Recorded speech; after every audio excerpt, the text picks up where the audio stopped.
ఎక్కడో పుట్టిన పిల్ల, ఎవరో తల్లిదండ్రులు అంత ప్రేమతో పెంచిన పిల్ల ఇంటి పేరు వదిలేసింది, వంశం వదిలేసింది, తన ఊరు వదిలేసింది, తన వారిని వదిలేసింది, తన తల్లిదండ్రులను వదిలేసింది, బంధువులను వదిలేసింది, స్నేహితులను వదిలేసింది.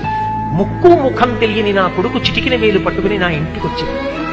తాను మరణ సదృశమైన వేదన పొంది ప్రసవాన్ని పొందింది. నేను తాతనయ్యానని తాను పొంగిపోతాను. నా వంశాన్ని నిలబెట్టింది. మా మామగారు బాగుండాలని కోరుకుంది, మా అత్తగారు బాగుండాలని కోరుకుంది. తాను నోము చేస్తే, వ్రతం చేస్తే నా భర్త దీర్ఘాయుష్మంతుడు కావాలని అడిగింది.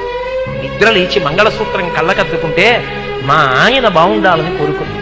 నా కొరకు ఆమె ఏం అడగల. తన అత్తవారి కొరకు, పుట్టింటి కొరకు.